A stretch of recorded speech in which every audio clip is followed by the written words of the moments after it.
Bien, ces graves accusations contre l'armée au Nigeria en cause des frappes aériennes samedi contre la localité de Djili dans l'état de Yobe au nord-est du pays. L'armée dit avoir ciblé une enclave terroriste de Boko Haram, sauf que ce sont des dizaines de civils qui ont été tués, au moins 56 personnes selon un rapport sécuritaire des autorités nigérianes, alors qu'Amnesty International fait état de plus de 100 morts. Les détails avec notre correspondant à Abuja, Moïse Gomis.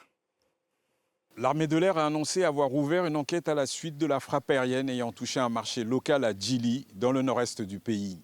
Dans son communiqué, l'armée de l'air nigériane déclare mobiliser sa cellule d'enquête en charge des accidents causant des dommages aux civils.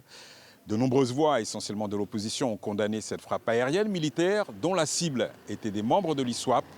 Selon des sources militaires, ces insurgés présumés se trouvaient présents ce samedi 11 avril dans Djili et situés entre l'État de Borno et de Yobe.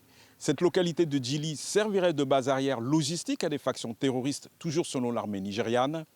Parmi les critiques les plus fortes, l'ancien vice-président Atiku Abubakar exprime ses inquiétudes quant aux victimes civiles lors des opérations de lutte contre Boko Haram et l'ISWAP. Depuis 2017, plusieurs analystes sécuritaires ont recensé près de 20 situations au Nigeria où des populations civiles ont été touchées par des frappes de l'armée de l'air. Néanmoins, Babagana Zulum, le gouverneur de l'État de Borno, soutient fermement l'action à Djili des forces aériennes nigérianes.